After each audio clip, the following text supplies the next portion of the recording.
హైదరాబాద్ నుంచి శ్యామల మేడం వచ్చారు మాస్టర్స్. మరి మనందరి తరపున శ్యామల మేడంకి, పత్రిజీ మహిళా చైతన్యానికి మరొకసారి స్వాగతం. Welcome madam. Madam Patriji thank you మహిళా చైతన్యానికి స్వాగతం మేడం. స్టార్ట్ చేయండి madam. Thank thank you so much. Thank you masters. అందరికీ నమస్తే. ముందుగా మేడం వాయిస్ రావట్లేదు మేడం.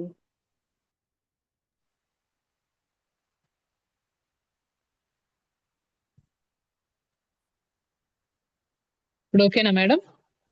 ఇంకొంచెం ఓకే మేడం. ఓకే. నమస్తే మాస్టర్స్ అందరికి. ముందుగా మనందరి మైత్రేయ బుద్ధుడు జగద్గురు బ్రహ్మర్షి పితామహ పత్రిజీ శరణాల పత్రి మేడం నా ఆత్మసైనామాలు, అలాగే పత్రిజీ మహిళా చైతన్యం దీనిలో పార్టిసిపేట్ చేస్తున్న మాస్టర్స్, యూట్యూబ్ లో వచ్చేస్తున్న మాస్టర్స్ అందరికి ఆత్మసైనామాలు. మరి మనకి ఓషో గారు ఎంతో అద్భుతంగా అందించినటువంటి అవేర్నెస్, జాగృతి అనే ఈ యొక్క అద్భుతమైన పుస్తకం నుంచి చక్కగా మనం విషయాలను తెలుసుకుంటూ ఉన్నాము. ఓషో గారు అందించినటువంటి జ్ఞానాన్ని. సో ఇక్కడ మనకి ఓషో గారు ఏం చెప్తున్నారంటే, మనం నిద్రపోతూ ఒక పని చేస్తున్నాం అనుకోండి, ఆ పని సరిగ్గా చేయగలుగుతామా నిద్ర మత్తులో ఉంటే? సో అట్లాగే నిద్రపోతున్న మనిషి మరి ఏ విషయంలోనూ పూర్ణంగా ఉండలేరు. మనం కంప్లీట్ గా చేయలేము, అది ఆ స్పృహతోటి చేయలేము అన్నమాట. సో ఎట్లా చెప్తున్నారు అంటే, మనం తింటున్నాం గానీ అక్కడ ఉండట్లేదు. తినేటప్పుడు కంప్లీట్ గా తినడం, ఆ చేసే పనిని మరి చక్కగా అక్కడ ఎరుకతో ఉండి చేయడము, అట్లా చేయకుండా మరి మీరు తింటున్నా అక్కడ ఉండరు. మరి ఎన్నో 1000 విషయాల గురించి ఆలోచిస్తూ ఉంటాం. ఆ తినేటప్పుడు తినకుండా, మరి నడిచేటప్పుడు నడవకుండా, ఏ పని చేస్తున్నామో ఆ పని చేసేటప్పుడు పూర్తి ఎరుకతోటి మనం అక్కడ ప్రెసెంట్ మూమెంట్ లో లేకుండా, ఈ మనసు ఎప్పుడు ఏం చేస్తుందని చెప్పుకున్నాము, గతంలో గాని భవిష్యత్తులో గాని ఉంటూ ఉంటుంది, వర్తమానంలో ఉండదు మనసు. సో మరి మన ఆలోచనలతోటి మనం ఎప్పుడు కూడా ఆ ఎరుకను కోల్పోయి మరి ఎప్పుడు ఎన్నో విషయాల గురించి ఆలోచిస్తూ ఉంటాం అనమాట. ఆ పని చేసేటప్పుడు యాంత్రికంగా చేస్తూ ఉంటాం, మెకానికల్ గా. సో మరి ఓషో మనకి చెప్తున్నది ఏంటి అంటే, ఆ పనులలో స్పృహతో ఉండమని చెప్తున్నారనమాట. యాంత్రికంగా తినేటప్పుడు మెకానికల్ గా ఒక్కో ముద్ద నవిలి మింగేసేయటం, లేదంటే ఆ కుక్కున్నట్టు ఫాస్ట్ గా మెకానికల్ గా తినడం, అట్లా చేయకుండా మనం తీసుకునే ప్రతి ఆహారము, మరి ఆ నములుతూ, నమిలేటప్పుడు రుచిని చూస్తూ, మరి అది మింగుతున్నప్పుడు దానితోటే ఉంటూ, మరి పూర్తిగా తినేటప్పుడు తినాలి, నడిచేటప్పుడు అలాగే నడవాలి. సో కంప్లీట్ గా మరి యాంత్రికంగా చేయొద్దు పనులలో, మరి స్పృహని పెట్టుకోండి అని చెప్పి మనకి అవేర్నెస్ మనం ఏ విధంగా పొందాలి అని చెప్తూ ఉన్నారనమాట. మరి మీరు ఆ అలా ఏం చేస్తూ ఉన్నా అక్కడ ప్రెసెంట్ మూమెంట్ లో మనకి ఆ వర్తమాన క్షణంలో ఉంటూ మరి ఏదైనా చెయ్యాలి అని చెప్తున్నారనమాట. అది ఏంటంటే, మనం భోంచేసేటప్పుడు వేరే విషయాల గురించి ఆలోచించటం, కొనాలనుకున్న వస్తువుల గురించో, లేకపోతే ఆ వెజిటబుల్స్ ధరలు పెరిగిపోయాయనో మనం ఏదో ఆలోచిస్తూ ఉంటాం. లేకపోతే రేపు ఏం చెయ్యాలి, రాత్రికి ఏం చెయ్యాలి. సో వీటన్నిటిని గురించి ఆలోచనలు పక్కన పెట్టేసి, ప్రస్తుతం మరి ఆ క్షణంలో మనం తినేటప్పుడు తినాలి. కానీ మనం ఏం చేస్తూ ఉంటాం అంటే, ఇదే పర్టికులర్ ఒక కూర చూసామంటే, ఈ కూర ఇలా ఉంది, అలా ఉంది అంటే, లేకపోతే ఈ కూర ధరలు పెరిగిపోయాయి, ఉల్లిపాయల ధరలు పెరిగిపోయాయి. సో ఇవన్నీ కాదు. ఆ క్షణంలో ఉంటూ ఆ ఎరుకతోటి చేయమని చెప్తున్నారు. అలాగే వంట చేసినప్పుడు ఎరుకతోటి వంట చేయాలి. వేరే దేని గురించి ఆలోచిస్తూ హడావిడిగా చేయటం కాకుండా అన్నమాట. సో అలా ఆలోచిస్తూ యాంత్రికంగా మరి ఏది చేసినా గాని అట్లా చెయ్యొద్దు. ఆ చేతల్లో పూర్తిగా ఉండి, మరి అక్కడే ఉండి, మరి చక్కగా జాగృతిలో ఉండాలి అని చెప్పేసి చెప్తున్నారనమాట. ఇంకా వేరే ఏ విషయాలు ఆలోచించకుండా. ఆ తింటూ ఉన్నప్పుడు శరీరం, మనసు, ఆత్మ అన్నీ కూడా మనం ఏంటంటే, ఇక్కడ త్రికరణ శుద్ధి అంటారు. మాట, మనం చేతలు ఇవన్నీ కూడా ఆలోచనలు. త్రికరణ శుద్ధి ఉంటే చాలు, ఏమక్కర్లేదు. అంటే ఇక్కడ శరీరము, మనస్సు, ఆత్మ 3 కూడా ఒకే స్థితిలో ఒక బ్యాలెన్స్‌డ్ గా ఉంటే చాలు. కానీ మనం ఏం చేస్తూ ఉంటామంటే, మాట్లాడేది ఒకటి మాట్లాడతాము, ఒకళ్ళని చూస్తాము. మనకు లోపల నచ్చదు. ఆ పని చేయమంటారు. లోపల అది నచ్చదు, చేయాలనిపించదు. పైకి ఒక రకంగా, లోపల ఒక రకంగా. మరి చేసే పని ఒకటి, మాట్లాడేదొకటి, ఆలోచన ఇంకొకటి. మూడిటికి అసలు అక్కడ సింకే ఉండదు మనకి. ఆ సింక్రనైజేషన్ ఉండదు. ఇక్కడ చెప్తున్నది ఏంటంటే, ఆ 3 కూడా ఏ పని చేస్తున్నా గాని అన్ని సమతాళంలో ఉండాలి. త్రికరణ శుద్ధి అంటున్నాం కదా మనం. చెప్పుకుంటూ ఉంటాం. మనసా, వాచా, కర్మేణ. సో, అట్లా త్రికరణ శుద్ధి అది ఆ బ్యాలెన్స్‌లో ఉండడం అంటే అది 3 కూడా అక్కడ పొందిక, ఐకమత్యం అనేది మూడిటికి ఉన్నప్పుడు మరి ఈ అంతరాత్మతోటి మనం కలిసి పూర్తిగా ఉంటూ మరి ఒక సాక్షిభావ స్థితిలో ఉంటూ చేస్తున్నప్పుడు మరి పూర్తిగా లయం అయిపోతూ అప్పుడు మరి చక్కగా అదే ధ్యానపూర్వకంగా చేయడం అవుతుందన్నమాట ప్రతి ఒక్కటి. అది మనం అనుకుంటూ ఉంటాం. భక్తి యోగము, కర్మ యోగము, జ్ఞాన యోగము అన్నీ కూడా ఇన్ని రకాల యోగాలున్నాయి. సో, ఓషో ఏం చెప్తారు అంటే, అసలు ఇన్ని రకాల యోగాలు లేదు. ఉన్నది ఒకటే. ఏది ధ్యానపూర్వకంగా మీరు ఏదైనా చేస్తే, ఏది చేసినా భక్తి చేసినా, మరి ధ్యానపూర్వకంగా జ్ఞానాన్ని గురించి మనం సంపాదన చేస్తూ ఉన్నా, పూర్తిగా ధ్యానపూర్వకంగా మరి ఆ ప్రేమలో మరి ఉన్నప్పుడు మరి ధ్యానపూర్వకంగా ఉంటే అదే భక్తి అవుతుంది. సో, ఆ భక్తి ధ్యానపూర్వకంగా ఉన్నది ప్రేమ అవుతుంది. సో, అట్లాగా ప్రతీదీ కూడా ధ్యానం మాత్రమే యోగము అని చెప్తున్నారనమాట. అంటే ధ్యానం అంటే అక్కడ కంప్లీట్‌గా మనము త్రికరణ శుద్ధితోటి మరి ఆ శరీరము, మనసు, బుద్ధి అంతా కూడా ఒకే సమతాళంలో ఉంటూ మనం చేస్తూ ఉన్నది. సో, ఏదైతే మనం మామూలుగా ఇప్పుడు శ్వాస సాధన ద్వారా మన శ్వాసతోటి మనం మరి ఆ సాక్షిగా గమనిస్తూ ఎప్పుడైతే మనము ఆ సాక్షిభావ స్థితిలో ఆ ఉచ్ఛ్వాస, నిశ్వాసాల్ని గమనిస్తూ మనం ఎరుకతోటి ధ్యానం చేస్తున్నాం కూర్చొని. సో, ఎంతసేపు చేస్తున్నాం కానీ, ఆ శ్వాసని మనం ఎంతసేపు గమనిస్తున్నాం అన్నది గూడా ఇప్పుడు 2 గంటలు కూర్చున్నా, గంట కూర్చున్నా నిజంగా అసలు ఆ శ్వాసని కంప్లీట్‌గా మనము మరి ఆలోచనలనేవి వస్తూ ఉన్నా, మరి కంప్లీట్‌గా చేయగలుగుతున్నామా? ఆ ఆలోచన రహిత స్థితిలో ఎంతసేపు ఉండగలుగుతున్నాము? నిజంగా అదే ధ్యానం అవుతుంది. సో, అట్లా మరి ఆ చేసే పనిలో మరి ఆహ్, ఎక్స్‌క్యూజ్ మీ. సో, చేసే పనిని ఎప్పుడు కూడా మనము ప్రెజెంట్ మూమెంట్‌లో ఉంటూ చేయాలన్నమాట. సో, అది ధ్యానపూర్వకంగా చేయడం అవుతుంది. సో, అక్కడ నేను జేస్తున్నాను అనే ఒక అహం అనేది లేకుండా ఎప్పుడైతే చేస్తూ ఉంటామో మరి అది మరి అది ధ్యానం అవుతుంది. ధ్యానం కలిపితే అన్నిట్లోని ఏ యోగంలో అయినా ధ్యానం కలిపితే అది యోగం అవుతుందన్నమాట. భక్తి ప్లస్ ధ్యానము. అలాగే భక్తి యోగము.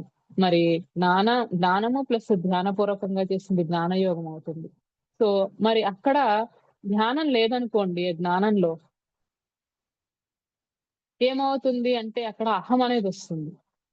సో, కర్మల్లో ధ్యానం లేదనుకోండి, ధ్యానపూర్వకంగా కర్మలు చేయట్లేదనుకోండి, అంటే సాక్షిభావ స్థితిలో ఉండి మనం కర్మలు చేయనప్పుడు ఏమవుతుందంటే అది నేను చేస్తున్నాను. ఇది ఇలా చేశాను, అలా చేశాను. మరి నేనిలా చేస్తున్నాను గాబట్టి నాకు ఫలితం ఇంత రావాలి. ఇవన్నీ కూడా ఎందుకంటే మనం పని చేసేటప్పుడే మనం ఎంతో ఆలోచిస్తూ ఉంటాం. అంతకుముందు జరిగిన దాని గురించి ఆలోచిస్తాము. లేకపోతే ఈ కర్మ ఇది చేస్తున్నాను గనక ఫ్యూచర్‌లో నాకింత రావాలి అని ఆలోచిస్తూ ఉంటాం. మనం చాలా సార్లు కథలు వింటాం. చిన్న చిన్న కథలు వింటున్నప్పుడు వచ్చే కథలు చెప్తూ ఉంటారు. ఏంటంటే ఒకతను వ్యాపారం పెడదామని మామూలుగా ఒక భిక్షాటన చేసుకునే అతను. అడుక్కునే అతనికి నేను పెట్టాలి అని అనుకున్నప్పుడు అతనికి ఆలోచనలో అడుక్కుని కొంచెం తెచ్చుకుంటాడు. తెచ్చుకున్న తర్వాత పడుకుంటాడు. పడుకుంటే అందులో కల వస్తుందనమాట. ఆ కలలో మరి ఎవరో తనకి ఒక రూపాయి ఇచ్చారు. ఆ రూపాయితోటి మరి తను ఏదో ఒక వస్తువు కొన్నాడు. ఆ వస్తువుని ఇంకొకళ్ళకి అమ్మాడు. అది రూ. 3కి అమ్మాడు.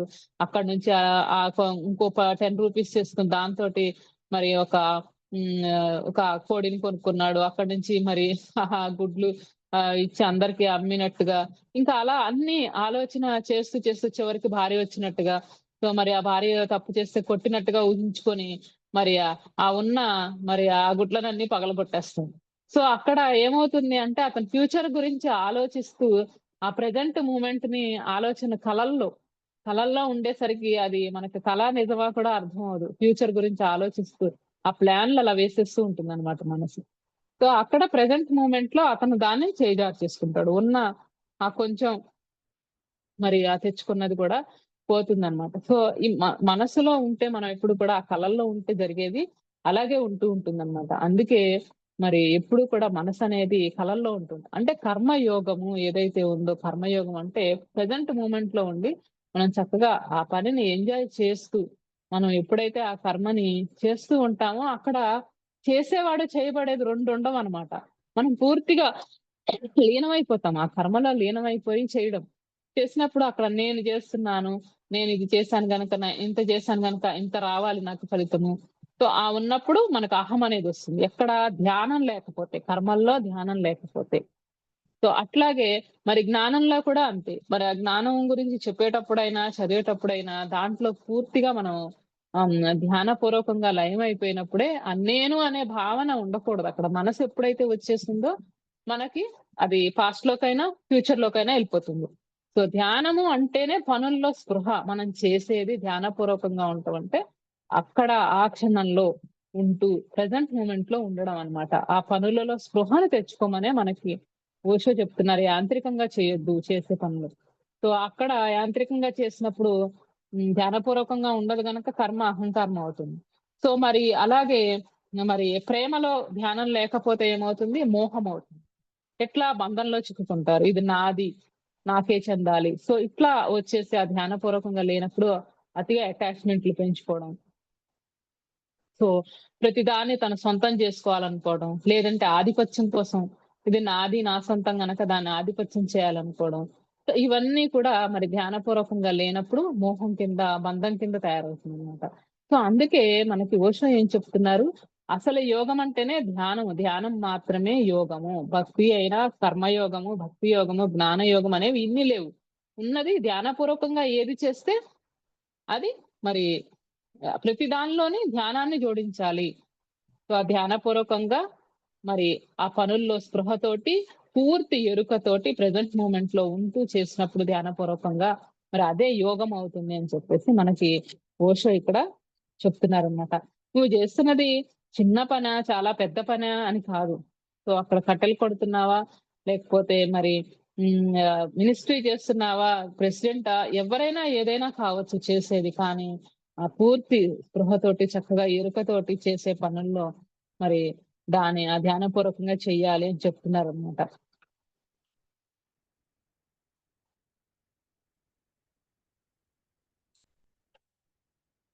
సో, అలాగే మనము చాలా వరకు కర్మల్ని ఎట్లా అంటే, మనము ఒక చేసే పని ఒక మెకానికల్‌గా ఎలా చేస్తూ ఉంటామో అన్నదానికి కూడా మరి ఓషో ఎన్నో కథల రూపంలో మనకు చెప్తూ ఉంటారనమాట.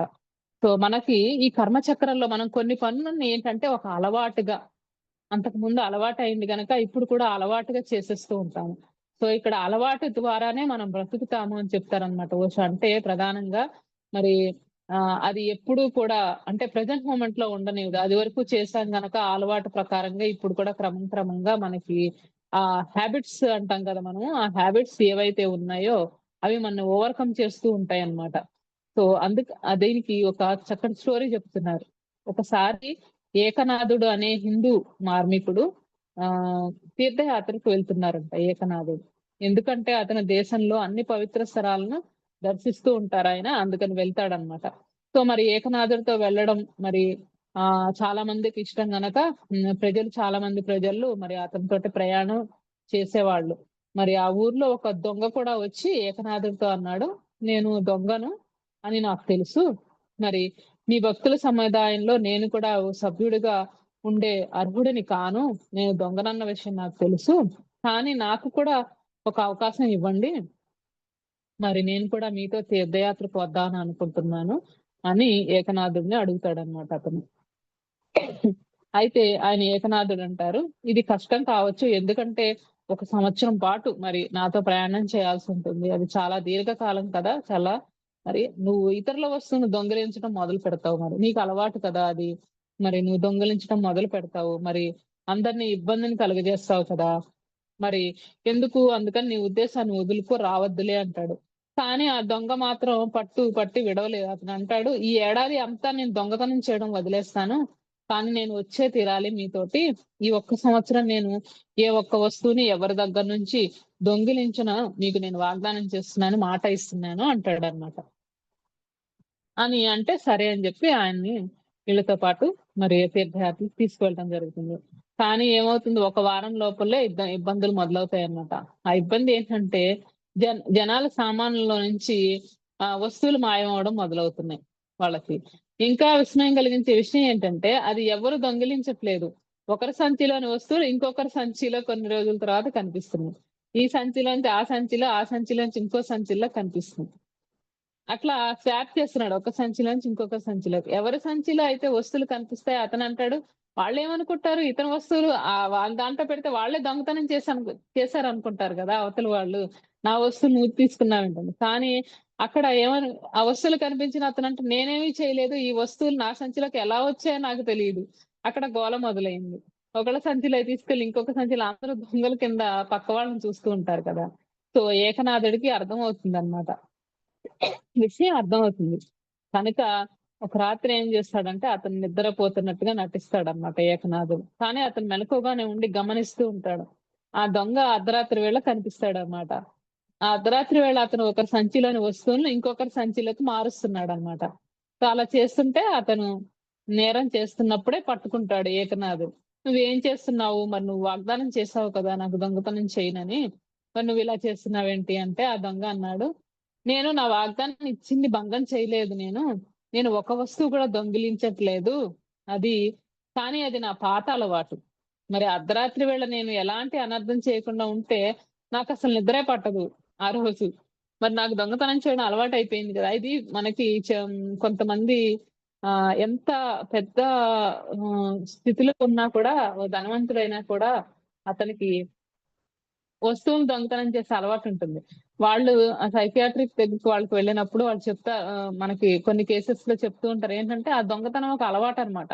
వాళ్ళు ఎంతో ధనవంతులవుతారు తర్వాత ఫ్యూచర్‌లో. కానీ ఆ అలవాటు అలా ఉండిపోయి ఎక్కడికన్నా ఎళ్ళినప్పుడు పూలు దొంగతనం చేయడం, అక్కడున్న వస్తువులు దొంగతనం చేయడం చేసేస్తూ ఉంటారనమాట. అంటే అది అలవాటు కింద మారిపోయింది. వాళ్ళకి ఆ హ్యాబిట్‌ని వాళ్ళు వదులుకోలేకపోతున్నారనమాట.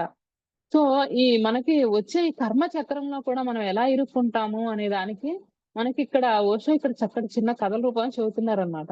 నాకసలు నిద్ర పట్టదు. నేను దొంగతనం చేయకపోతే ఆ రోజు నిద్ర పట్టడం నాకు అసాధ్యము. మరి ఓ ఏడాది పాటు నేను నిద్రపోకుండా ఎలా ఉండాలి? మరి నాకది హాబిట్ కదా! మీరు కరుణార్థ హృదయులు. మరి మీరు నా పట్ల కనికరంతో ఉండాలి. అయినా కూడా నేను దొంగిలించట్లేదు కదా వస్తువులు. వాళ్ళ వస్తువులు వాళ్ళకి మళ్ళీ మళ్ళీ దొరుకుతున్నాయి కదా! అవి ఎక్కడికి పోవడం లేదు. కానీ కేవలం ఒకరి దగ్గర నుంచి మరొకరి దగ్గరికి మారుతున్నాయి. సో, అంతే కదా! మరి అంతే కాకుండా ఒక ఏడాది తర్వాత నేను మళ్ళీ దొంగతనం మొదలు పెట్టాలి కదా! అందుకని ఇది నాకు మంచి అభ్యాసం, అనుభవం కూడా అవుతుంది అంటున్నారట అతను.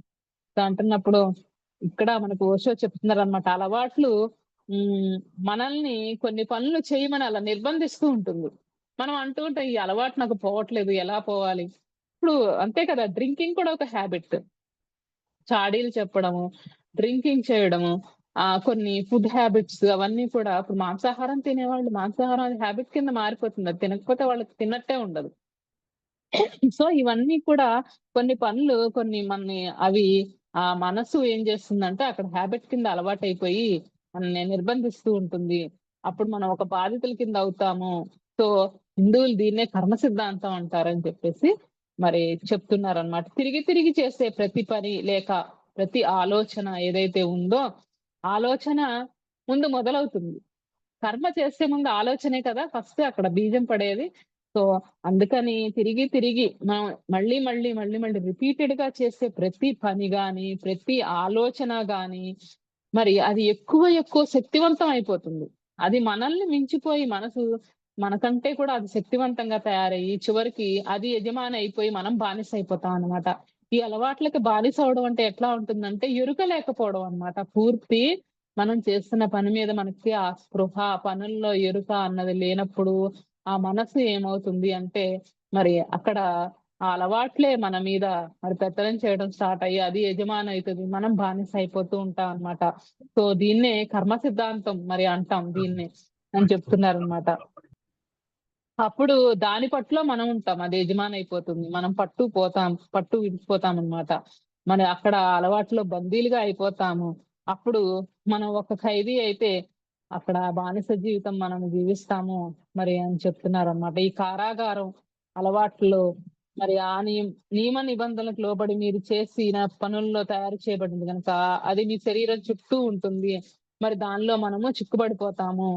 సో, సో అలాగే కోపం కూడా అలాగే చెప్తున్నారు. మనం కోపం వచ్చినప్పుడు మనం ఆ కోపం తెచ్చుకుంటున్నాం అని అనుకుంటున్నాం. దాన్ని మనం కారణాలు సమర్థించుకుంటాం. మన కోపం వచ్చినప్పుడు నిజమే కరెక్టే నాకు ఈ కోపం రావడం అనేసి. లేదు అంటే నా కోపానికి రావడానికి కారణం వాళ్ళు అని. ఇప్పుడు చూడండి మనమే అనుకోకుండానే మనమే అనేస్తాం. నువ్వు కోపం తెప్పించొద్దు. నేను మనిషినే కాదు. నాకు కోపం వస్తే నేను రాక్షసుడిలా మారిపోతాను. నేను రాక్షసిలా అయిపోతాను. అసలు నేను మర్చిపోతాను. నేనేం చేస్తానో నాకే తెలీదంట. మనం తెలియకుండానే మనం అంటూ ఉంటాం ఈ మాటలు. నువ్వు నన్ను రెచ్చగొడుతున్నావు. మాటలతో రెచ్చగొడుతున్నావు. నేనింక మనిషిని కాను. ఇంకా ఉగ్ర రూపం చూస్తాను. ఇట్లా మనం అంటూ ఉంటాం. అంటే ఏంటంటే అక్కడ మనము స్పృహని కోల్పోతున్నాము. ఆ కోల్పోవడానికి కారణం ఎవరు?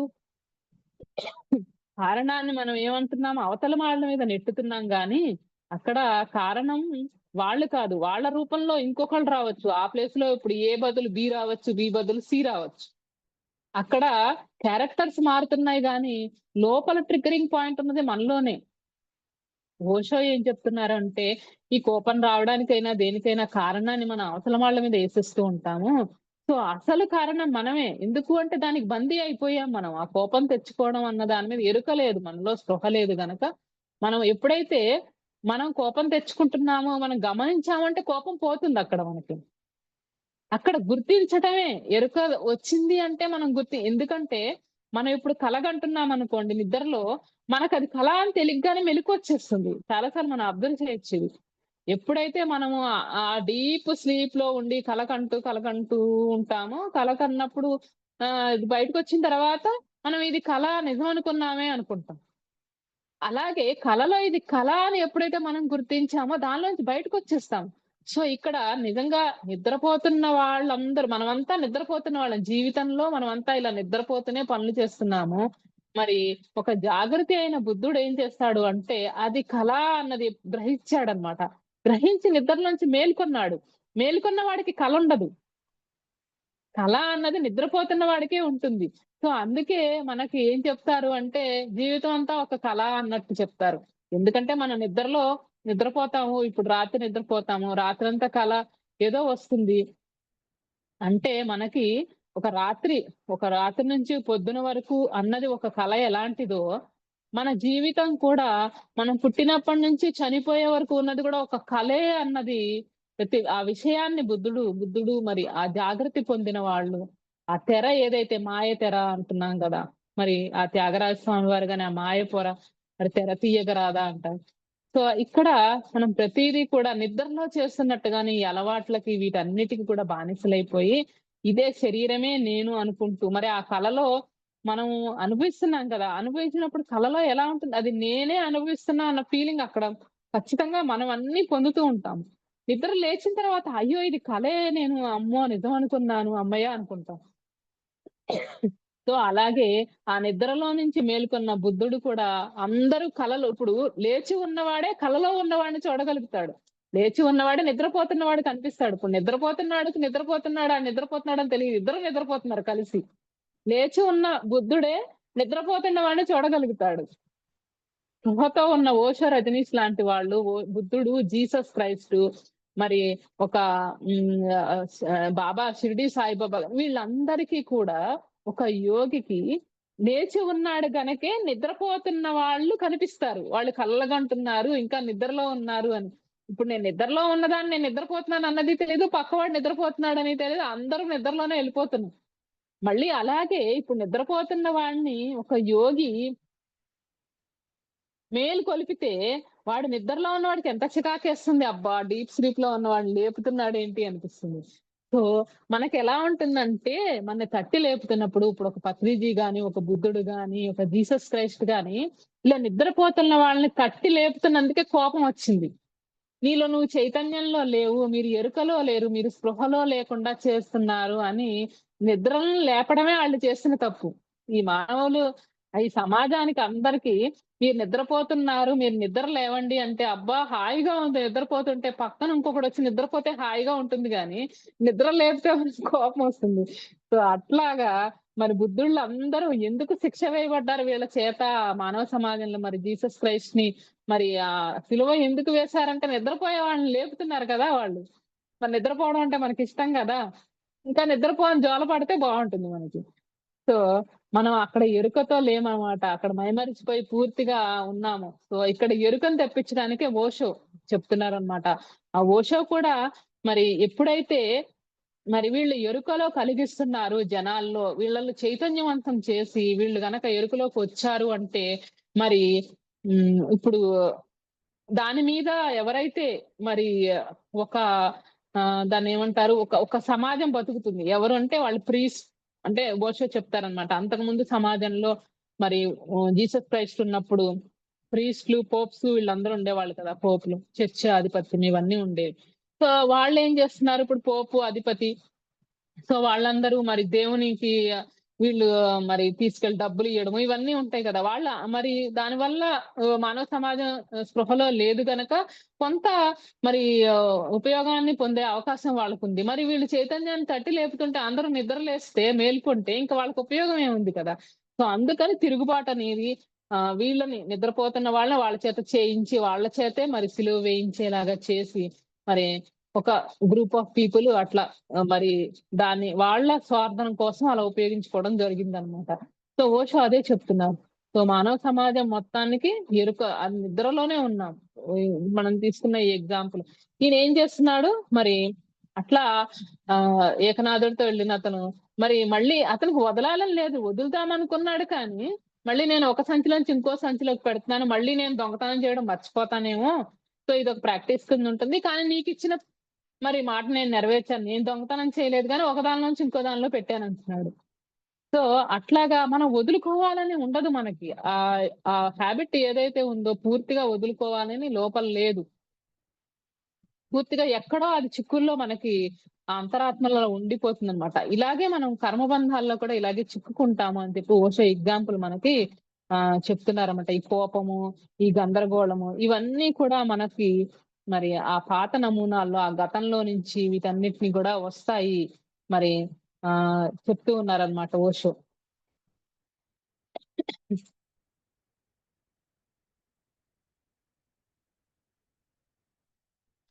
సో, అలాగే మరి ఈ పనుల్లో స్పృహ మరి పొందడం అనేది మనకి సాక్షిభావ స్థితి ఏదైతే ఉందో అంటే, మనము అక్కడ దాన్ని గమనించడం. ప్రతీది చేసే పనిని ఎరుకతో ఉండాలంటే మనము ఆ చేస్తున్న ప్రతి పనిని గమనించటం ద్వారా మనము దాన్ని ఆ సాక్షిభావ స్థితిని పొందుతామని చెప్తున్నారనమాట. సో, ఇక్కడ మరి సాక్షీభావ స్థితి అంటే, మరి మన సాక్షి సాధనలో ఏం చేయాలి? సాక్షి అంటే, మనము అక్కడ విట్నెసింగ్‌గా గమనించటం. అంటే అదే నేర్చుకోవాల్సిన మనం అవేర్‌నెస్‌కి వెళ్ళాలి అంటే, మనం నేర్చుకోవాల్సిన విషయం ఏంటంటే, సాక్షిగా ఉంటూ గమనించటం. ఈ సాధన ద్వారా మన అవేర్‌నెస్‌ని మనలో ఉన్న అంతర్చైతన్యాన్ని మనం జాగృతం చేయగలుగుతాము. సో, దానికి సాధనా మార్గమే సాక్షి సాధన. సో, మరి ఇక్కడ సాక్షి సాధనలో మనం ఏం చేయాలంటే ప్రతి చర్యని, మన ఆలోచనల్ని, మరి మన కోరికలు గాని, మనం ఏదైనా నడవటం గాని, మరి మాట్లాడటము, తినడము. అంటే ఇప్పుడు కేవలం మెడిటేషన్ చేస్తున్నప్పుడు ఓ గంట కూర్చొని శ్వాసను సాధన చేస్తాం. కానీ మిగతా టైంలో మళ్ళీ ఎరుక లేకుండా మనం పూర్తిగా ఉండటం కాదు.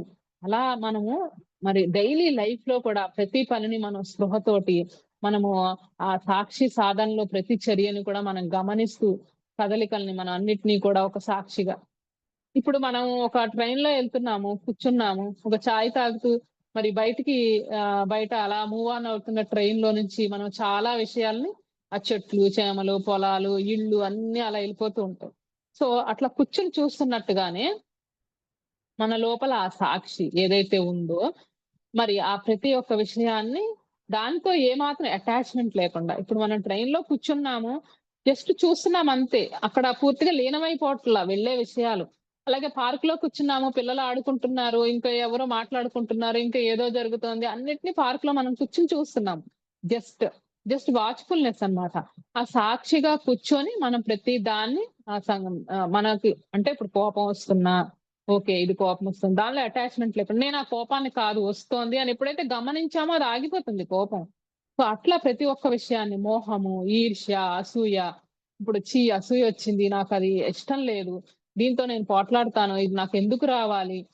సో ఇవి చెడ్డ గుణాలని తెలిసి కూడా నేను దానికి బానిస అయిపోతున్నాను అంటూ దాన్ని జడ్జ్ చేయకుండా జస్ట్ ఒక సాక్షిగా అట్లా జస్ట్ కూర్చొని గమనించటం నువ్వు ఎప్పుడైతే మొదలు పెడతావో, సో మనం ఏదైతే మన అంటుకుపోయిన హ్యాబిట్స్ అవన్నీ ఉన్నాయో మనం అక్కడ ఏంటంటే జడ్జి చేయడంలో ఏమవుతుందంటే మనల్ని మనం క్షమించుకోవట్లా, యాక్సెప్ట్ చేయట్లేదు.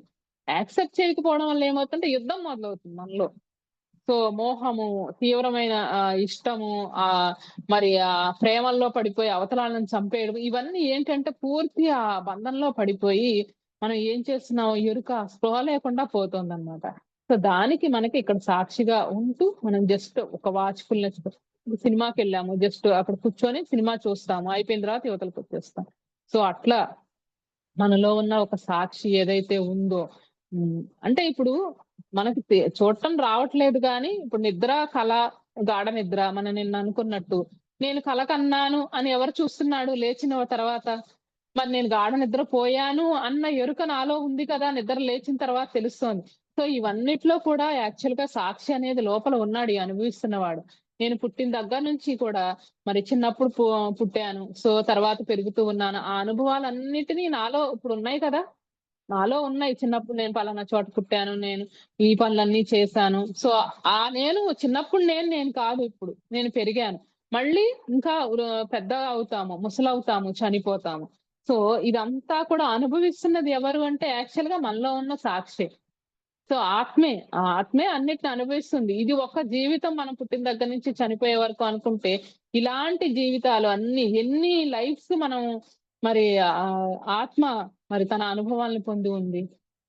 సో, నిద్రపోతున్నప్పుడు మనం పొందుతున్న అనుభవాలు, గాఢ నిద్రలో ఉన్నప్పుడు, కలలు కంటున్నప్పుడు, అది మనం మానసికం ఉంది అనుకుంటే, మరి ఫిజికల్ లైఫ్‌లో మనం పొందుతున్న అనుభవాలు అన్ని రకాలు కూడా అన్నిటికి కూడా మనకి లోపల సాక్షి ఉంది. సో, కాకపోతే మన దృష్టి ఎక్కడ ఉంది అంటే బయటకుందిప్పుడు.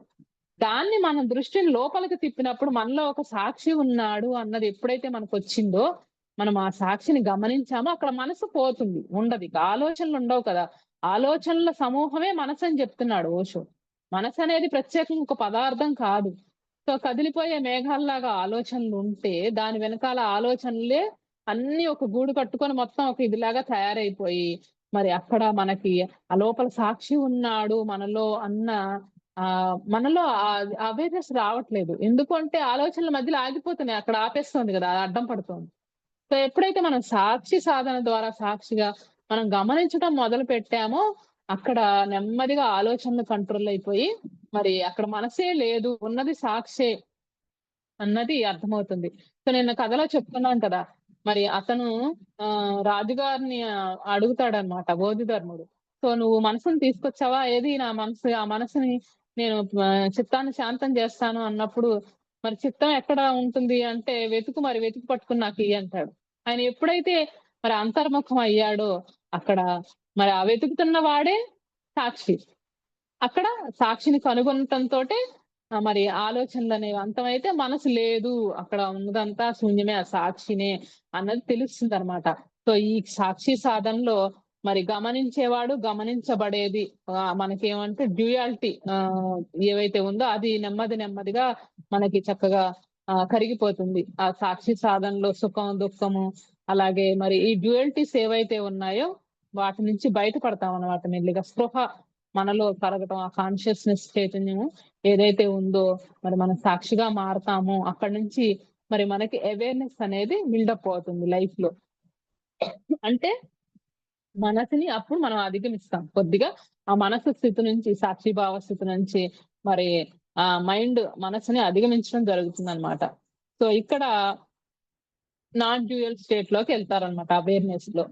సో, ఇది మరి ఆహ్ ఇప్పుడు మనకు అర్థమవుతోంది. అంటే అవేర్‌నెస్, సాక్షిగా ఉండటం మధ్య కొద్దిగా తేడా ఉంది. అవేర్‌నెస్ పొందడానికి సాక్షి అనేది ఒక సాధన. సాక్షి సాధన ద్వారా మనము ఎరుకని పొందుతామనమాట. సో, ఇది అవేర్‌నెస్ అనేది మరి అక్కడి నుంచి మనము మరి సెల్ఫ్ రియలైజేషన్ ఏదైతే ఉందో, మన ఆత్మ స్థితిని పొందడం, మరి ఎన్‌లైటన్‌మెంట్ దిశగా వెళ్ళడం అనేది జరుగుతుందనమాట. సో, ఇక్కడ బుద్ధి మార్గం ఏదైతే ఉందో విపස්සన అంటే ఇదే సాక్షి సాధన. నిన్న కూడా చెప్పుకున్నాం మనం.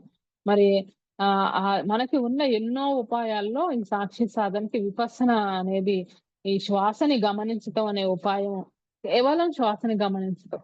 అది ఆహ్, ఎందుకంటే శ్వాస అనేది మనకి ప్రతి ఒక్కళ్ళకి అది సహజంగానే జరుగుతూ ఉంటుంది. ఎంతో సామాన్యమైన, స్వాభావికంగా జరుగుతుందనమాట ఇది అందరిలోని. రోజులో 24 గంటలు ఉంటుంది మనతోనే.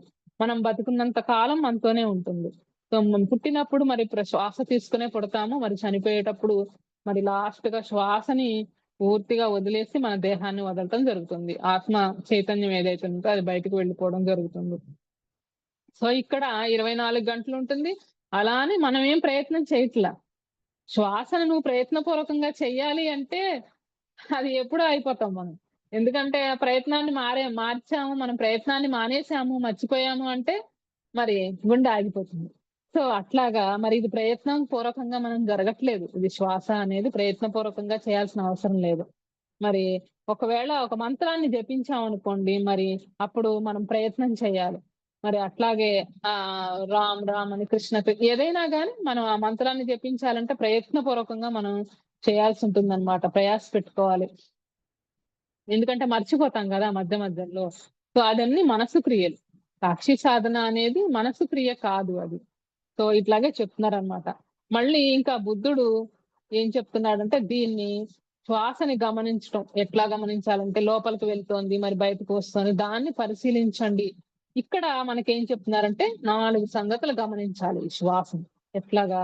నిశ్శబ్దంగా కూర్చొని ఊపిరిని, శ్వాసని గమనిస్తాం. దాన్ని మనం అనుభూతి పొందుతాం శ్వాస. లోపలికి వెళ్ళే ఊపిరి. లోపలికెళ్తుంది. ఇది మొదటి సంగతి. అక్కడ ఒక హాఫ్ సెకండ్ ఏమవుతుంది మనకి ఆగుతుంది. ఆగిన తర్వాత అది రెండో సంగతి. మళ్ళీ బయటికొస్తుంది. సో, అది మూడో సంగతి. Half second. అప్పుడు మళ్ళీ ఇంకోసారి ఊపిరి తీసుకునేటప్పుడు మధ్యలో ఇంకొక గ్యాప్ వస్తుంది. సో, ఆ గ్యాప్‌ని గమనించాలన్నమాట. ఈ 4 స్టెప్స్. ఊపిరి తీసుకుంటాం, ఇక్కడ ఒక హాఫ్ సెకండ్ ఆగడం, ఫస్ట్ స్టెప్ తీసుకోవడం, ఇక్కడ ఆగటం సెకండ్ స్టెప్, మళ్ళీ ఇలా బయటకొస్తున్నప్పుడు మనం దాంతో పాటు బయటికి రావడం థర్డ్ స్టెప్. ఫోర్త్ స్టెప్ ఏంటి? మళ్ళీ ఇంకో బ్రీతింగ్ తీసుకునే ముందు ఈ సైకిల్‌కి దానికి మధ్య ఒక గ్యాప్ హాఫ్ సెకండ్.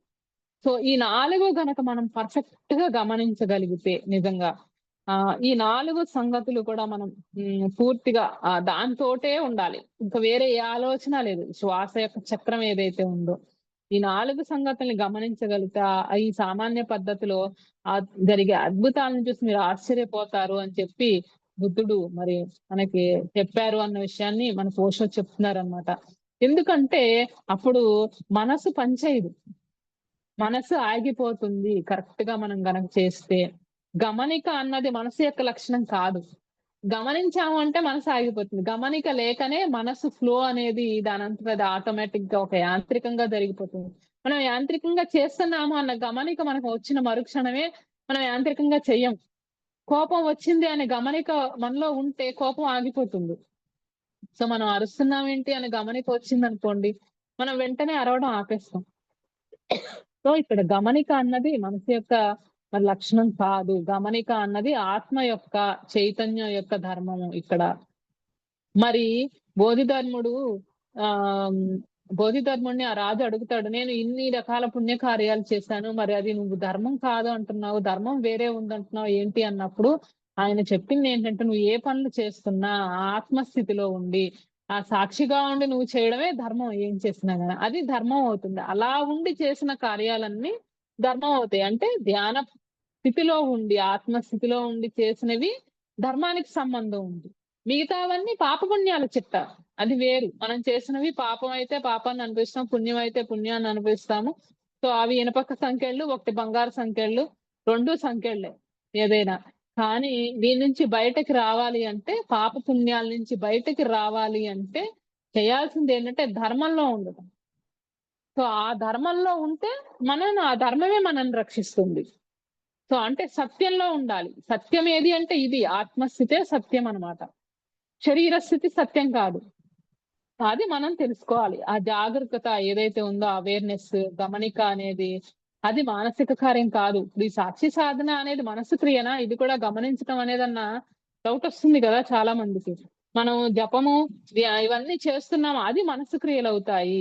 రూపాన్ని ఊహించుకోవడము ఇవన్నీ కూడా మనసు క్రియలు గాని మరి ఈ సాక్షి గమనిక అనేది ఏంటంటే అది ఆత్మ యొక్క చేసేది. అది ఆత్మ గమనిక అనేది ఆత్మతో చేస్తాము సాక్షి సాధన అనేది. ఎందుకంటే అక్కడ మనసు పూర్తిగా ఆగుతుంది. సో మరి ఇప్పుడు ఏం చేస్తాము, మనకి స్టార్టింగ్ లో మనసు శ్వాసను గమనిస్తూ ఉన్నప్పుడు శ్వాసను గమనించడం మర్చిపోతాం. మళ్ళీ ఏవో ఆలోచనలు వచ్చేస్తాయి. మనసు మళ్ళీ ఇంటర్ఫియర్ అయిపోతూ ఉంటుందన్నమాట. మనసు ఏం చేస్తుంది, మధ్యలో వచ్చేసి మళ్ళీ పాత ఆటలన్నీ ఆడటం మొదలెట్టేస్తుంది. సో ఏదో మనకి దృశ్యం కనిపిస్తుంది. ఆ దృశ్యం నుంచి అల్లుకుంటూ మళ్ళీ ఇంకో చోటకి వెళ్ళిపోతాం. అక్కడి నుంచి అక్కడికి అట్లా అట్లా అట్లా మనం ఒక అల్లికలాగా వెళ్ళిపోతూ ఉంటుందన్నమాట ఆలోచన అనేది. సో మనం మళ్ళీ మర్చిపోయా, అయ్యో మళ్ళీ మనసొచ్చేసి మళ్ళీ శ్వాసను గమనించటం గుర్తుకు రాగానే మళ్ళీ మరి పశ్చాత్తాపడాల్సిన అవసరం లేదు. అయ్యో నేను దీన్ని గమనించడానికి కూర్చున్నాను, మళ్ళీ ఆలోచనలొచ్చాయి, గంట సేపు వేస్ట్ అయిపోయింది నాకు. దీని బదులు పడుకున్నా సరిపోయేది అనుకోవద్దు. సో ఓషో ఏం చెప్తున్నారంటే దానికి పశ్చాత్తాపడాల్సిన అవసరం లేదు. దీన్ని మీరు సాధన కింద చెయ్యాలి. మధ్యలో ఆపకుండా ఒకానొక రోజున మీకు ఖచ్చితంగా మరి అప్పుడు మీరు పశ్చాత్తాపడి తప్పు చేశామనుకో కేవలం మళ్ళీ వెనక్కెళ్ళి మళ్ళీ గమనించండి. మళ్ళీ శ్వాసను గమనించండి. మీరు ఈ శ్వాసని 48 నిమిషాలు నిరంతరంగా నిజంగా గమనించగలిగితే జ్ఞానోదయం అవుతుందట. సో మనం ఇప్పటి వరకు కూడా శ్వాస చేస్తున్నా గాని ఆనాపానసతి మనం నిజంగా చేసిన ఈ విపස්සన ధ్యానం కరెక్ట్ గా చేస్తే మనకి జ్ఞానోదయం అయిపోవాలి. కానీ మనకి ఆ ఆలోచన రహిత శూన్య స్థితి అనేది ఎంతవరకు వచ్చింది, ఇన్ని ఇయర్స్ నుంచి చేస్తున్నామో ఇంత చేస్తున్నాం అన్నది కాదు. సో అక్కడ ఆ శ్వాసని గనక మనం నిజంగా 48 నిమిషాలు నువ్వు గమనించగలిగితే జ్ఞానోదయం అవుతుంది. మరి అదే కదా బుద్ధుడు అలా చూస్తూ కూర్చున్నప్పుడే మరి ఆయనకి జన్మ పరంపర జన్మల నుంచి వచ్చిన తర్వాత ఆ జన్మలు ఏ జన్మలు తీసుకున్నాడు, ఈ జన్మకి రావడానికి ఇంకో జన్మ రావడానికి కారణం ఏంటి, ఆ కర్మ పరంపర గురించి, జన్మ పరంపర కర్మ పరంపర గురించి మరి దీనికి కారణం ఏంటి అంటే కోరిక తృష్ణలు అవేవైతే ఉన్నాయో దుఃఖాన్ని క్రియేట్ చేస్తున్నాయి. సో దీనికి కారణం అజ్ఞానము, అజ్ఞానం కారణం అవిద్య. సో అవిద్య అంటే ఆత్మజ్ఞానం లేకపోవడం. అక్కడ విద్య అని కాదు, అవిద్య అంటే ఇక్కడ మనం చదువుకునే ఎంఎస్సీలు పిహెచ్డీలు కాదు. అక్కడ ఆ టెక్నికల్ వర్డ్ ఆధ్యాత్మికతలో అవిద్య అంటే ఆత్మజ్ఞానం లేకపోవడము. ఆత్మజ్ఞానము అంటే ఆత్మ అంటే నా గురించిన నేను, ఆత్మ అంటే నేను అని మీన్. అంటే నా గురించి నేను self knowledge, self realization. So ఇక్కడ మనకి కావలసింది ఆత్మజ్ఞానమే. ధ్యానంలో కావలసింది మిగతా అన్ని అసలు ఏమీ కాదు. కావాల్సింది ఆత్మజ్ఞానం. నేను ఎవరు అన్నది తెలుసుకుంటే మనకు అన్ని అందులో ఇంక్లూడ్ అయిపోతాయి. అది సూపర్ సెట్, మిగతావన్నీ సబ్ సెట్స్. ఇంకా ఈ కుండల్ని రైజ్ అయ్యిందా, లేకపోతే చక్రాలు ఓపెన్ అయ్యాయా, మూడో కన్ను ఓపెన్ అయ్యా, ఇవన్నీ కూడా ఏంటంటే ఆ సెల్ఫ్ రియలైజేషన్ నేను అన్నది తెలుసుకుంటే అవన్నీ ఇందులో మనకి ఇంక్లూడ్ అయిపోతాయి. ఎందుకంటే ఆ 48 నిమిషాలు చక్కగా జ్ఞానోదయం పొందినప్పుడు బుద్ధుడికి అన్ని కనిపించాయి. జన్మ పరంపరలు, కర్మ పరంపరలు, రకాలు ఏది అన్ని కూడా మరి మన మనసు సృష్టించినవే ఇవన్నీ. ఈ మనసు ఆధిపత్యంతోనే కదా మరి కర్మబంధాలలో చిక్కున్నది. మరి జన్మ పరంపరలకు కారణం ఏంటి అని ఆయన చూసుకున్నప్పుడు కర్మ పరంపర, ఈ కర్మల వల్లనే ఇప్పుడు చేసిన కర్మనే మన నెక్స్ట్ జన్మకి కారణం అవుతోంది. ఈ జన్మలో తీరని కోరికలు ఇంకో జన్మలో పొందడానికి కారణం అవుతున్నాయి. సో అట్లాగా మనం ఆ చేసే పాప పుణ్యాలు ఏవైతే ఉన్నాయో అవన్నీ కూడా మళ్ళీ జన్మలకు కారణం అవుతున్నాయి కదా. సో జన్మ పరంపరలో, కర్మ పరంపరలో మరి ఆ జన్మ మరణ చక్రంలో తిరిగిపోతూ ఉన్నాం. ఈ చక్రంలో నుంచి బయటికి రావాలి అంటే అది మనల్ని మనం ఇప్పుడు చూసుకోవాలి అంటే ఇప్పుడు నన్ను నేను చూసుకోవాలంటే ఎలా చూసుకుంటాను? అర్థమే లేదనుకోండి అసలు ప్రపంచంలో ఎక్కడ. నేను ఎట్లా చూసుకుంటాను నన్ను నేను? ఒక అర్థం అనేది ఉండాలి మనల్ని మనం చూసుకోవాలంటే. ఆ అర్థమే ధ్యానం. మనల్ని మనం చూసుకోవడమే ధ్యానం. సో అక్కడ పూర్తిగా లోపల మనలోనే 7 శరీరాలున్నాయి. ఈ 7 శరీరాలను నేను ఎలా చూసుకుంటాను? నాలో ఉన్న 7 శరీరాలని చూసుకోవాలి అంటే ఇప్పుడు ఒక గ్యాప్ అనేది కావాలి కదా రెండిటి మధ్య. ఇప్పుడు పూసల దండ ఉంది. ఆ పూసల దండ మొత్తం ఇట్లా కనిపిస్తోంది మరి. కానీ లోపల దారం ఉంది కదా ఒకటి. దారం ఉంటేనే పూసల దండ అలా ఉంది. పూల దండ కడతాము. కట్టినప్పుడు పూలదండ అలా కనిపిస్తూ ఉంది. కానీ లోపల దారం ఉంది. సో అంతర్గత చైతన్యం అంతా కూడా మరి విశ్వం అంతా కూడా ఇలా వ్యాపించి ఉండబట్టే మరి అందరిలోనూ ఉన్న అంతర్గత చైతన్యము, ఆ దండ అది ఎలా అయితే ఉందో, మరి ప్రతి ఒక్కళ్ళలోనూ అంతర్గతంగా చైతన్యం ఏదైతే ఉందో అదే అంతరాత్మ. సో అంతరాత్మ అంటే మనకి లోపల మనలోకి మనం ప్రయాణం చేసినప్పుడు అందరిలోనూ ఉన్నది అదే, లోపల బయట ఉన్నది అదే అన్న సత్యం అనేది మనల్ని మనం చూసుకుంటూ మన అంతర్గతంగా ప్రయాణం సాధించినప్పుడు ఆ అంతర్యామి తత్వం అనేది అర్థమవుతుంది. సో అంతర్యామి అంటే ఏంటంటే అందరి అంతరంలోనూ ఉన్నది అదే, అంతా కూడా వ్యాపించి ఉంది. యామి అంతర్యామి.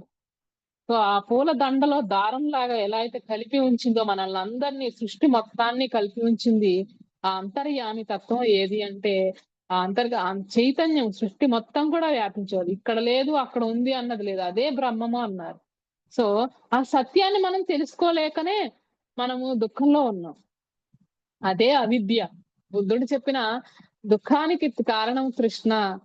తృష్ణకి ఎందుకు వస్తుంది తృష్ణ అంటే అవిద్య. అవిద్య అంటే అజ్ఞానము ఎందుకు ఉంది అంటే ఆత్మజ్ఞానం లేకపోవడం. ఆత్మజ్ఞానం నా గురించి నేను జ్ఞానం పొందాలి అంటే, నా గురించి నేను పొందాలంటే నాలో నేను ప్రయాణించాలి. బయటికి వెళ్తే ఉపయోగం ఏముంటుంది నాకు? ఎక్కడ కనిపించదు అది. సో అది నన్ను నేను తెలుసుకుంటే సర్వము తెలుసుకున్నట్టే. అవి కూడా తెలియబడతాయి అన్ని. సో ఆ విధంగా మరి మన శ్వాస 48 నిమిషాల పాటు మనం నిరంతరంగా మరి గమనించగలిగితే మరి మన జ్ఞానోదయాన్ని పొందగలము.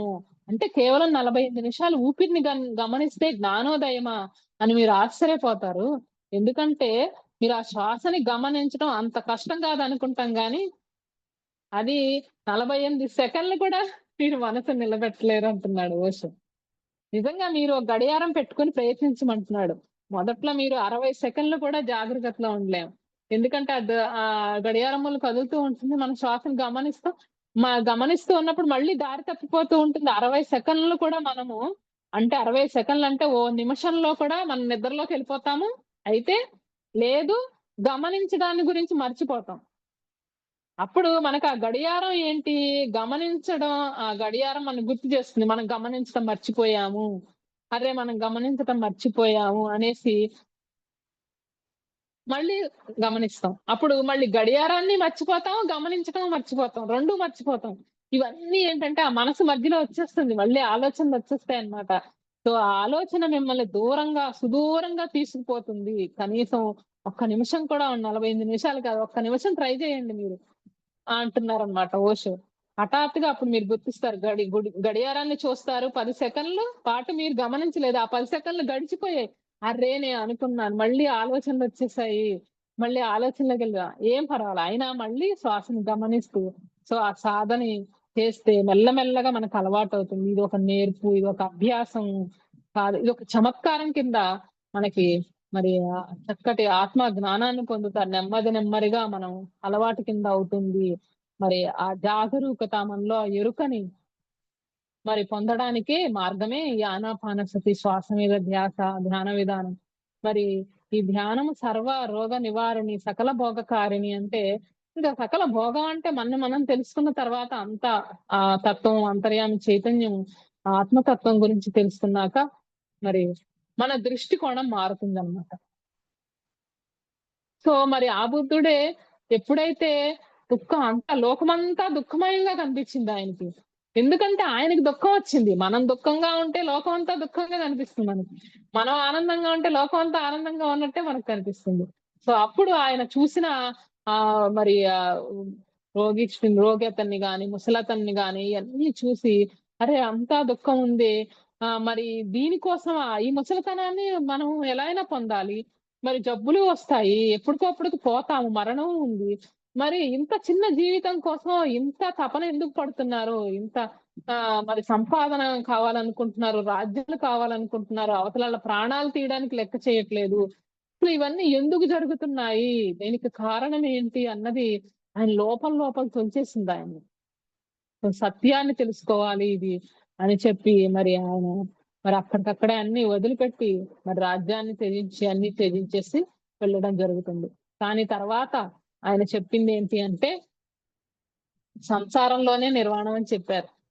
సో చాలా మంది ఒప్పుకోరు. సంసార నిర్వాణం అంటే బౌద్ధ మతస్థులు కూడా ఒప్పుకోరు. కానీ నిజం అదే ఆయన చెప్పింది ఏంటంటే సంసారంలోనే నిర్వాణం. ఎందుకంటే వదిలిపెట్టి వెళ్ళాలా అంటే ఇక్కడ మనకి మరి ముందు ఆయన వదిలిపెట్టేసి ముందు భోగాల్లో ఉన్నారు కంప్లీట్ గా బుద్ధుడు. కంప్లీట్ భోగ జీవితం. సో ఆ భోగ జీవితంలో జ్ఞానాన్ని ఏమి ఆత్మజ్ఞానం రాలేదు.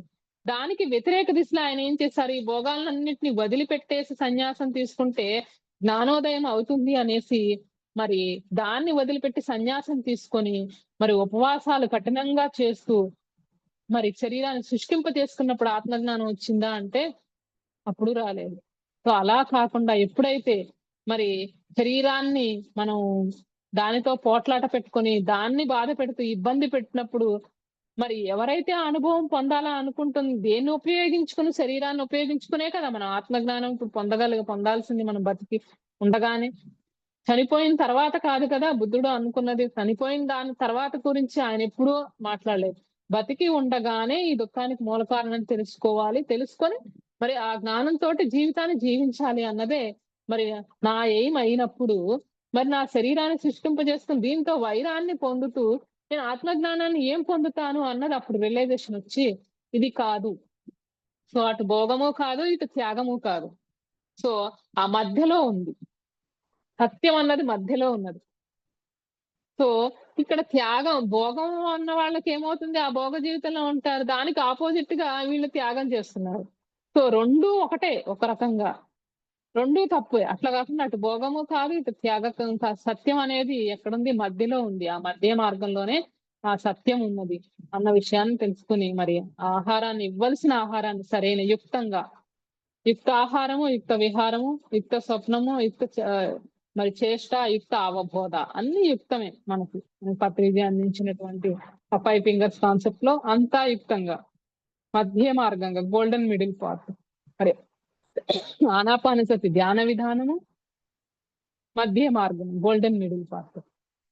సో మరి చక్కగా ఈ 6 సత్యాల్ని కనిపెట్టి మరి గౌతమ బుద్ధుడు ఆనాపానసతి ధ్యాన విధానాన్ని మరి ఆ సాక్షి సాధన ద్వారా మనలో ఎరుకని పెంచుతూ మరి ఆత్మ మనలో ఉన్న మరి ఆ సెల్ఫ్ రియలైజేషన్ త్రూ దట్ మనకి ఎన్లైటన్మెంట్.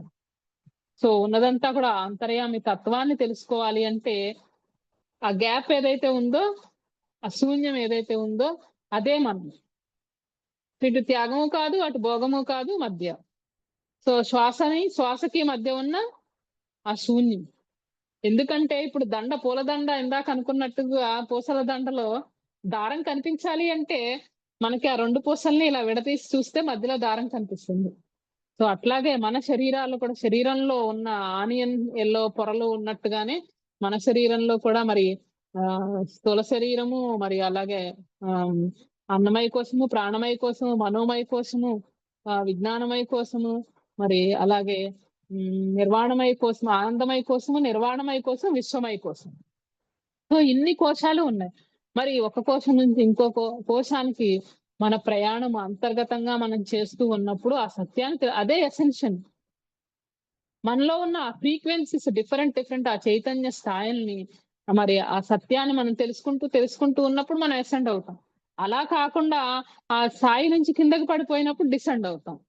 కేవలం శరీరాన్ని నేను అనుకుంటూ మరి ఇందాక ఎరుకలేని స్థితిలో మరి మనం ఉంటే చేసే పనిలో జాగరూకత లేకపోతే ఆ మానవుడే రాక్షసుడు అవుతాడు. లేదంటే రాక్షసుడు మనిషి అయ్యి మానవుడయ్యి మానవుడి నుంచి మరి దైవత్వాన్ని పొందుతాడు. సో మనం చక్కటి ఈ ఆనాపానసతి ఆ ధ్యాన విధానాన్ని, అష్టాంగ మార్గాన్ని మరి మధ్య మార్గం బుద్ధుడు మనకు ప్రబోధించింది. సో అది ఈ బేసిక్ మన మెయిన్ పిల్లర్స్ సిస్టమ్కి. సో పత్రిజీ మళ్ళీ మనకి ఆ ఆనాపానసతి ధ్యాన విధానాన్ని అందరికీ గుర్తు చేసి అందరినీ తట్టిలేపుతూ ఆత్మ జ్ఞానాన్ని పొందాలి అని మరి ఎంతో అద్భుతంగా మనందరికీ పిరమిడ్ స్పిరిచువల్ సొసైటీస్ మూవ్మెంట్ ద్వారా అందరికీ శాకాహార ప్రచారం, ధ్యాన ప్రచారం మరి అందరికీ అందిస్తూ ఉన్నారు. సో పత్రిజీకి మరి హృదయపూర్వక కృతజ్ఞతలు తెలుపుకుంటూ అలాగే మరి ఆ అవేర్నెస్ బుక్ బోషో గారి ద్వారా మనం ఎంతో అద్భుతంగా మరి 2 రోజులు చెప్పుకున్నాము. వారికి హృదయపూర్వక కృతజ్ఞతలు తెలుపుకుంటూ మరి ఏదైనా కానీ అవగాహన లోపం ఉంటే మరి నా అవగాహన లోపమే కానీ ఎందుకంటే మనం చదువుతున్న కొద్దీ ఆ స్థాయి మనకి మెల్లిమెల్లిగా చదువుతున్న కొద్దీ దానిలో ఉన్న విషయాలు ఆ డెప్త్ తెలియాలి అంటే మన సాధన పెరిగే కొద్దీ ఇంకా డెప్త్ గా అర్థం అవుతుంది. సో ఏదైనా అవగాహన లోపం ఉంటే అది నాదే. సో తప్పులేమన్నా ఉంటే మరి మన్నించమని కోరుకుంటూ నాకు ఈ అవకాశం ఇచ్చినందుకు అందరికీ thank you madam. Thank you. చాలా థ్యాంక్స్ మేడం శ్యామల